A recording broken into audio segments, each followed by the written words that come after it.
Yeah, if I the what I see from that verse is that you can be a pimp. Yeah, exactly. So Allah, that's funny. What the verse is saying: do not force your slave women into prostitution, so that you might gain something out of it, some worldly gain. But if you do so, if you force them, then after that, Allah is forgiving, most merciful. I would ask you, brother Habib, if you're interested in answering, why would God be forgiving to those people? Why would God be forgiving right now in this particular scenario?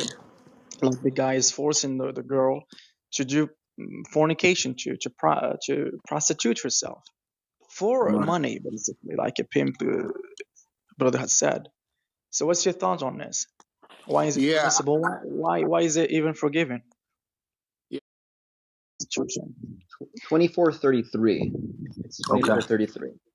So it says, let those who find not the wherewithal for marriage keep themselves chaste until Allah gives them means out of His grace. Okay, I'm just going to jump to the main point of the verse, what we're referring to. But force not your maids to prostitution when they desire chastity. So it says fatayatikum, for maids here. It would mean slave women, even though technically you could read fatayatikum to mean girls in general. But I'm sure from the context we'll all agree that it's referring to slave women and not daughters, right? I'm hoping. Wallahu alam.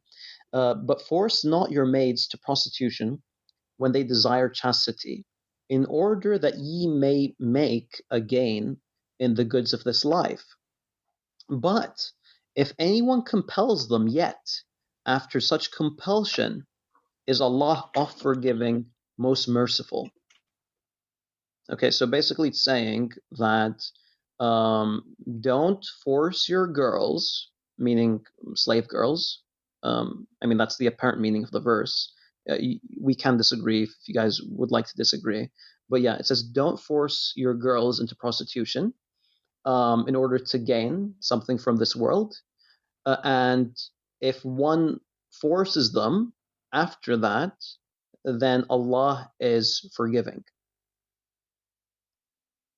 So that's the verse. Abdul Bar, would you like to share your thoughts on um on the verse itself?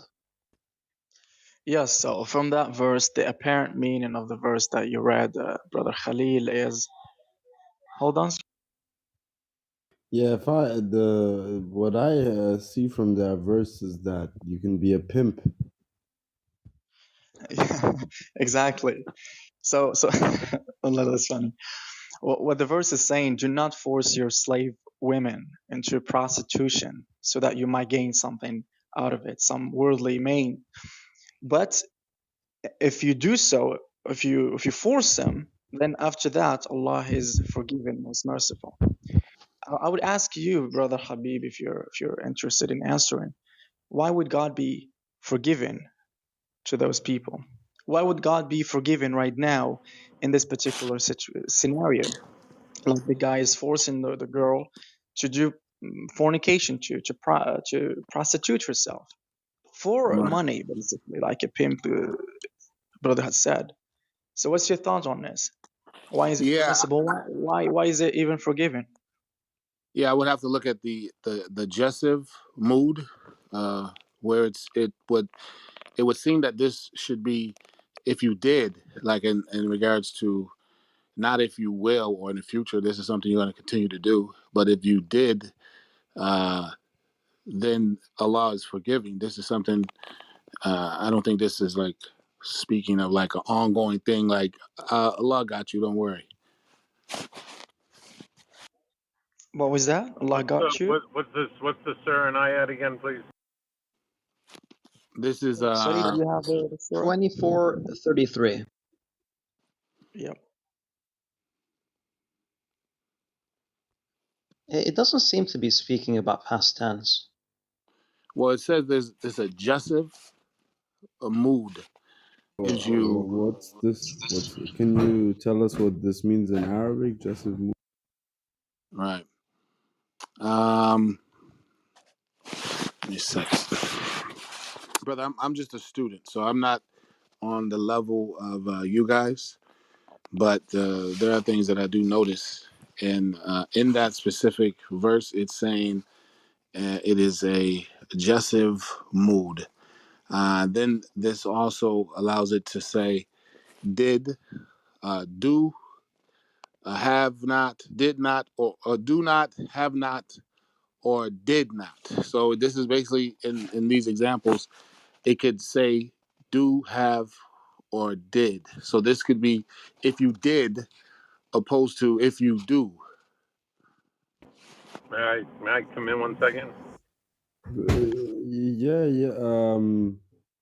Go ahead, bro. Go Am I ahead. the only one? Okay, go ahead.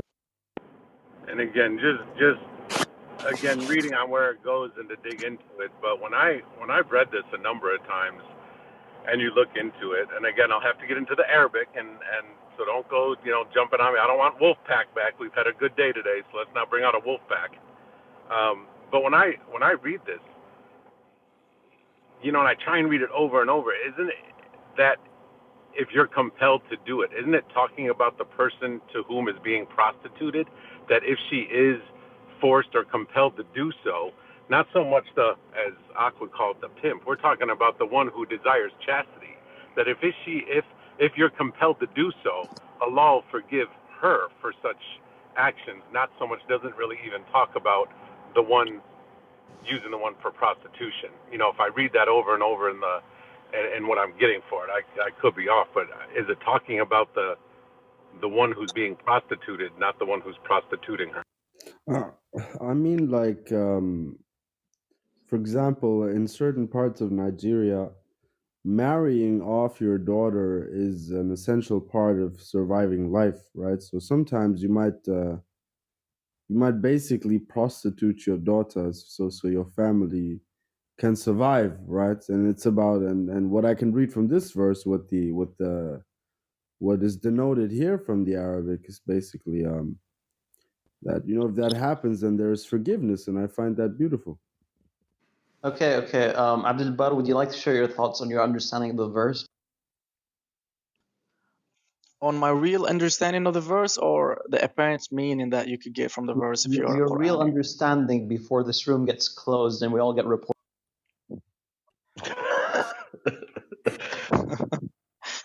You don't want anybody thinking that pimps are allowed in Islam. Yeah, I appreciate that. So Yeah, the but verse is speaking.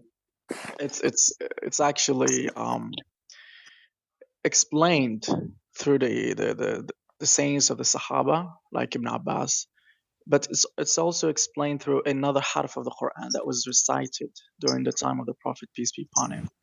وَمَن يُكْرِهُنَّ فَإِنَّ اللَّهَ مِن بَعْدِ إِكْرَاهِهِنَّ لَهُنَّ غَفُورٌ رَحِيمٌ. So whoever, and if you do force them into prostitution, then Allah, after their enforcing to them, meaning to the women, is forgiving and most merciful.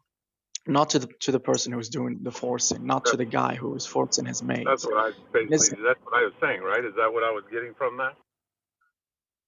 yes, that's correct, but that's taken from the Sunnah. Right, but I just In took the that from the scenario, words, is what I was saying. I didn't know No, there was a head about that. So, yeah, subhanAllah. but you cannot force just me to understand that. I mean, if a guy right now has maids or daughters and he wants to force them to for prostitution for money, he would point to that verse and say, Allah is forgiving, Right, most merciful. Why would I take it? and I would point them to other parts in the Quran that when you read that, it's like, come on, brother, they're not talking about the one who's doing the making her be a prostitute. They're talking about the one who is being prostituted. That if she's forced yeah, to do so, then Allah is forgiving, right? I mean, fair we could enough, ponder and Jason. reflect and stay on that, right? SubhanAllah. Fair enough, but I just told you like the sentiment of this North Nigerian father. And now, if he was a Quran only just as you, there would be absolutely nothing wrong with him understanding that verse that way. There would be nothing. The Arabic Allah, wouldn't denote anything else. and that goes to the very beginning of this room when I said Allah is the one to guide. If Allah wants to guide, and someone wants to come with some stuff like that already with preconceived stuff in their head, then Allah will guide them So whatever he wants to see, just like we can read an ayat, and you guys are sent to hadith and outside the So, books, and we stay in the brother, book to that, right? It's kind of the same thing. But but if then somebody came up with that interpretation, would you think that's guidance from God? I don't really get it, because I if a guy but understands from Allah a knows. verse That's that, right. My let me point was finish. Allah knows best, right? but real quick, then we came to that thing that No, you no, go have ahead and no finish. criteria. Jason, then we came to the conclusion that you have no criteria whatsoever to determine whose interpretation is the correct one. You have no criteria, so it's subjective. Because you can't. How are you gonna prove that this guy is guided by Allah and that guy is guided by Allah? How are you gonna prove it? You got any falsification? Yeah, that's the thing. Then go back to 733 immoralities, right? What is sin? Immoralities. You think it's moral and it's not an immorality to be yeah, but Jason, someone this is else? the I thing. mean, Like, what I described to you is the situation that's reality in a part of North Nigeria, right? So this is their culture. So just because you are fortunate enough or unfortunate enough from their perspective to be part of a culture which would never infer such a meaning, which would always go to, oh, the person's being forced. That's not universal. That's just basically, if what it actually is a form of cultural supremacism actually, because you're basically saying, hey, their culture is wrong, right? But they're reading the same Quran as you. So who's right at the end of the day? He will find out on Judgment Day. That's what he said before. But in this world, he subhanAllah, has no run to that which is good, and Allah will bring you all together, inshallah. I know it's cultural. You're bringing cultural, and then you're bringing Quran. If you bring this Quran into that culture and they read it, What was the culture? What was the cultural act that he was speaking of? he's talking about in Nigeria. There's places where they do prostitute out their daughters, or had to relate it to A'udhu marriage. billah. Wherever he was going with that, I don't know. So Yeah, if they read there's a this and they're Quran only, then they're gonna say, "Hey, see, read here. I can do that, and I'm forgiven." But that, to me, that's not what it says. yeah. So just simply reading the Quran in context of the Quran, it doesn't allow these type of behaviors. It doesn't allow it. You can't Yeah, have but sex. this So it's a verse, forbidden. the verse doesn't allow it either. It's just speaking about how if after this wrong is committed, there is forgiveness, right? And I don't see why you disagree with this. I mean, this is what the verse is saying in But Arabic. Brother, forgiveness there's other to the one verses. who's This is, prostituted, not the one who's doing the No, I handing mean, out. that's not what the Arabic is. I mean, you know, but if there's you other didn't have ayats that are clear. with Akhi Abdul Bar, what he just gave you was a qat'i dalil that it is this way, right? So this is he basically gave you Quran as a qat'i dalil, a qira'ah which you don't accept, but he nevertheless gave it to you. Um, Well, whereas which was if I great. was I this, accepted because I said it if I before he was gave it to me, right? if And I I didn't even was know about it. if I was this North Nigerian guy, yes, and I had this Quran only manhaj, yes, there would be absolutely nothing wrong with me. I mean, I'm not saying it's halal, I'm saying it's haram, but there's forgiveness for me if I do it. Okay, so let me tell you this. My dad was a pimp, so I got it from him. If my dad was a pimp, and I was growing up knowing that pimping was okay, right? And then it was there, but yet it's reached me, and I read this book, and I see that I don't see that as forgiveness for my father. Come on. So whether Yeah, you're but Nigeria it's or talking about American, I don't. Jason, You're using these what the if ana- games. Now these what if in scenarios that we go with, like, wife sending someone to the store and then reiterates and doesn't say two things, and then a Nigerian president. Wallahi, Jason, Scenarios it's that not are. about what if. It's just about that this is these people exist, this culture exists. I If believe we go that if there and you if go we to preach the Nigeria, doctrine, if we Folks, preach the excuse me, guys, excuse me. It was a pleasure having you guys all here. I'm going to have to shut the room down. yeah, if I the what I see from that verse is that you can be a pimp. Exactly.